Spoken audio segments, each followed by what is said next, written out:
O nosso parceiro e psicanalista René Dentes vai falar hoje sobre a era da pós-verdade. Que momento é esse que estamos vivendo e quais os impactos para as nossas vidas? Bom dia, Renê. Bem-vindo ao Manhã de Piedade mais uma vez. Bom dia, Moninha. Bom dia, nossos queridos telespectadores. Prazer estar aqui com vocês. Prazer é nosso, viu? Renê, o que é isso, né? A era da pós-verdade.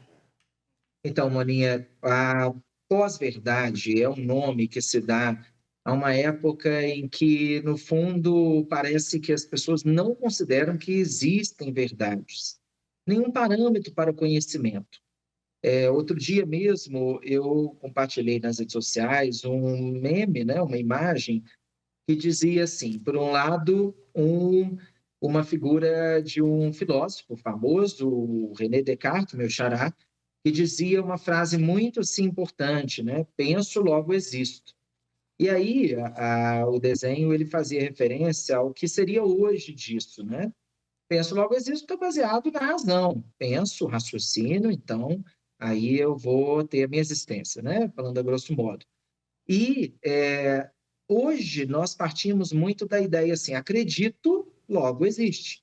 Ou seja, aí a outra imagem dizia isso: acredito, logo existe. Ora, o conhecimento não é assim. Nós vivemos de fato numa época em que existem parâmetros de verdadeiro, de falso, sim, existem, mas muitas pessoas não querem dar conta disso, acham que podem conhecer tudo o tempo todo de forma muito rápida, né?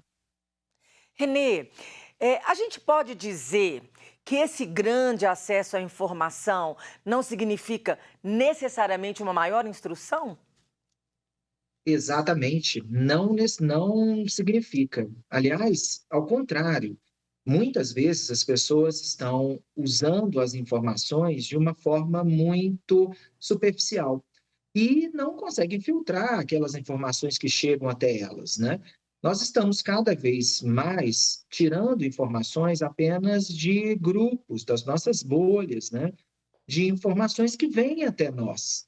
E isso é ruim. No fundo, a gente precisa ter um processo, fazer um processo mais ativo em relação ao conhecimento, ou seja, buscar as fontes, saber exatamente o porquê daquela informação, a veracidade, os elementos que vêm de conteúdos ideológicos, de qualquer viés. Então, nós precisamos ter cuidado com isso. Conhecer, Moninha, não é algo de fato que é fácil, né? Conhecer um assunto, veja, por exemplo, né, a história aí do cristianismo. Não dá para as pessoas acharem que elas conhecem a história do cristianismo por causa de um livro romanceado, que foi escrito aí há 15 anos e que conta uma história, de certa forma, assim, atraente. Não, espera aí, não dá, né? É preciso imaginar que seja muito mais complicado, né? Ao Uhum. mesmo tempo, claro, que vivencial, né? Mas o fato é que a gente não consegue saber de tudo o tempo todo de forma agradável, assim, né? Então é Aham. preciso pesquisar, buscar e aprofundar. Renê, quando você fala em pesquisar, buscar e aprofundar, me vem na mente a modernidade líquida. Hoje a gente está numa sociedade líquida, tudo é líquido, né? Quer dizer, não é sólido, não tem firmeza. As pessoas olham uma notícia e elas não querem ler. Pela figurinha, elas já querem interpretar aquela notícia e acaba gerando as famosas fake news. Você acha que isso também é atribuído a uma sociedade líquida que nós estamos alimentando? Sem dúvida, sem dúvida. Eu vejo que a nossa sociedade, as pessoas elas estão muito conectadas, né, como a gente vem falando aqui algumas vezes, e essas conexões, elas geram conteúdos emocionais, né. Então, a gente não consegue ficar sem informação, né, a pessoa não consegue ficar sem nada. No momento, né, todo mundo está assim querendo ter alguma coisa na mente, né? Quando fica, é curioso isso, né, Moninha? Eu tenho escutado cada vez mais pessoas na clínica psicanalítica falando assim: quando eu paro de fazer alguma coisa, eu me entristeço. Ora, mas nós temos momentos que é preciso realmente ficar sem fazer nada, né? Silêncio, meditar, até sobre a nossa própria vida, né? A gente tem falado isso aí, que a espiritualidade passa por isso também. Então, de fato, as pessoas elas estão muito conectadas, hiperconectadas demais, né, em excesso. E essas conexões, elas têm gerado emoções. Então a pessoa, ela não, às vezes ela chega a uma conclusão, determinado fato, determinado assunto, mas ela não quer aquela conclusão. Então ela descarta aquela conclusão. Ela simplesmente vai acreditar no que traz prazer, que traz um benefício para sua vida ou que é uma crença que ela tinha, entende? Esse Entendo. é o problema. Nós estamos conhecendo muito pela emoção, só que aí não Uhum. é conhecimento, ficamos na superfície apenas, né? E se Veja, temos situações que do ser humano que são complexas, temos situações que são trágicas, temos situações que são difíceis mesmo, não adianta dizer que não, né? E entender tudo de uma forma superficial, né? Aham. É isso que nós Quando estamos você vivendo. fala desse, alimentar na própria bolha, né, fica todo mundo ali alimentando, e isso eu explico talvez esse negacionismo em relação à vacina contra o Covid-19? Exatamente, Aninha, eu, percebo isso, e isso não é uma questão, diga-se de passagem, apenas do Brasil, né, como que em diversos países, as pessoas elas estão se negando a tomar vacina, porque elas têm algumas ideias completamente equivocadas que saíram de lugares que não são confiáveis, né, de que a vacina vai gerar malefício, que não vai ser eficaz, ou até mesmo que vai acabar com a humanidade. Não, isso não existe, né? De fato, a vacina veio da ciência e é o que nos está mostrando é uma luz no fim do túnel na pandemia. Nós estamos vendo isso aqui no Brasil, por exemplo, né? Uhum. Então, de fato, assim, negacionismo é muito fundamentado em questões que são falsos conhecimentos, né? A gente precisa sempre aprofundar as coisas, aprofundar e ter um olhar crítico sobre elas, né? De fato, a ciência pode ter elementos que não vão explicar tudo? Sim, sem dúvida, né? Tem elementos da vida humana que são mais explicados pelo campo da religião, sem dúvida nenhuma, né? Mas, como o próprio Papa Francisco mostra, né? Tem dito algumas vezes que ciência e religião devem andar juntas, né?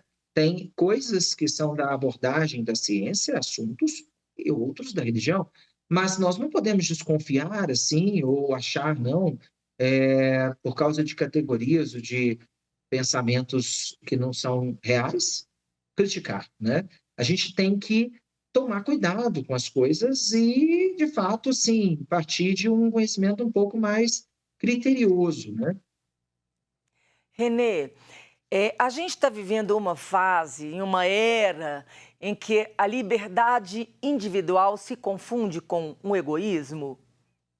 Sem dúvida, né? Quando a gente fala em liberdade, inclusive na Constituição de 88, né, liberdade é algo que tem a ver com o próprio horizonte constitucional, né? Nós precisamos de uma sociedade livre, sim, né? Mas não quer dizer que é um lugar onde nós podemos fazer tudo o que queremos, né? Liberdade tem que vir como sequência da responsabilidade, né? Nós temos responsabilidade de várias coisas e aí temos a liberdade, tudo bem, né? Não o contrário, né, que muitas pessoas acham, né? A liberdade depois você é responsável, né? Porque nós somos seres responsáveis, nós somos livres, né? Uhum. Senão, não podemos ser livres. Então, de fato, assim, é importante que a liberdade ela não seja usada de forma egoísta, né? A nossa sociedade, por causa dessa liquidez, de acharmos que tudo começa e termina a hora que a gente quer, a gente não acha que tem que ter implicação nenhuma com os outros, né? Aí, nesse cenário, a gente acaba vivendo uma sociedade muito egoísta, né? A grande questão hoje, das questões sociais, se a gente quiser melhorar a nossa sociedade, é pensar não mais só numa sociedade igual, numa sociedade livre, mas, sobretudo, numa sociedade em que haja um acolhimento do outro, né, das vulnerabilidades dos outros, né. Isso é o mais importante hoje. Então, que não tenhamos mais egoísmo, né, não queiramos fazer alguma coisa só para o nosso grupo, só para o nosso meio, né? Só para a nossa classe, não, só para nós mesmos. Precisamos pensar, e eu acho que isso, Moninha, é uma grande lição da pandemia, né? Nós estamos todos juntos, no mesmo barco, somos vulneráveis, então precisamos estar de mãos dadas, né? Assim que a gente faz uma sociedade melhor, né? Verdade. Agora, quando você fala esse de acolher a vulnerabilidade, de estar pronto para ouvir, as pessoas elas estão perdendo a capacidade de dialogar com o diferente? Exatamente, esse é um sinal dessa era da pós-verdade, porque ela já parte para um diálogo que não é diálogo, é monólogo, né? Ela conversa com o outro já esperando respostas prontas, e quando vem alguma coisa diferente, ela não aceita e já conceitua aquilo ali como errado, né? Ou ligado a alguma ideologia X ou Y. Isso não é bom, né? De fato, nós precisamos ter mais posturas dialogais. O que é postura dialogal?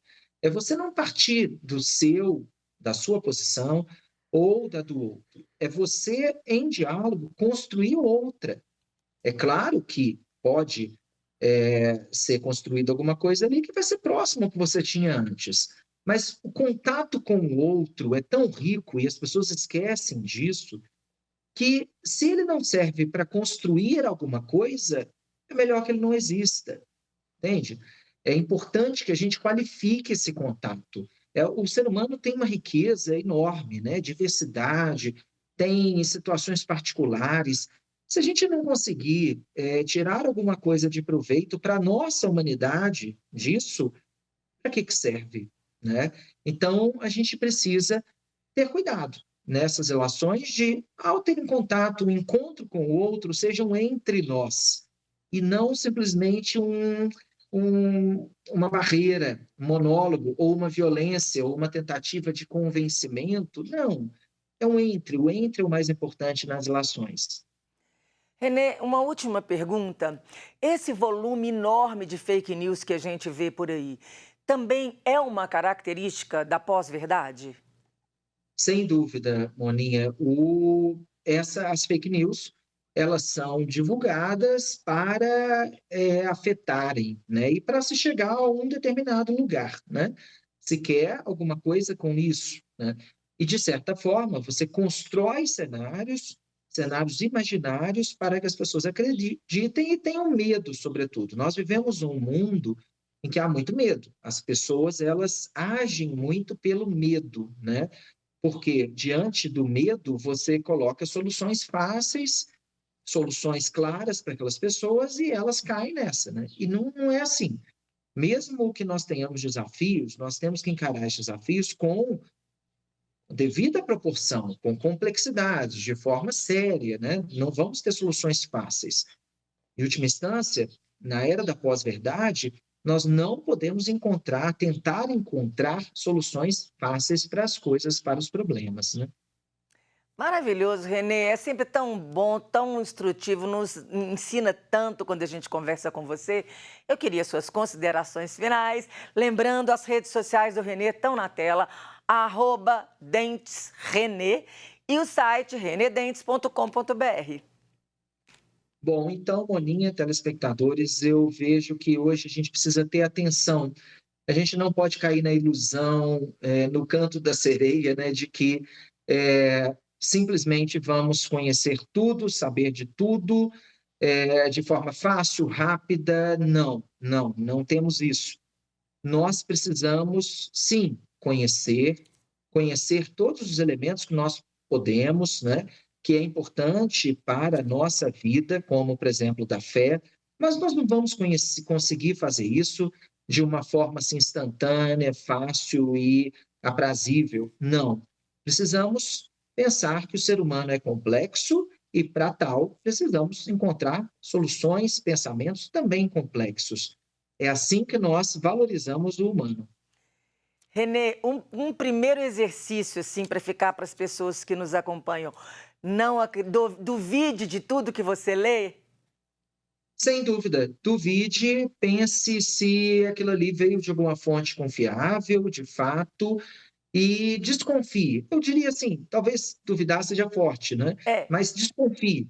Vamos desconfiar das coisas, né, porque tem muita má intenção por trás da nossa sociedade, né.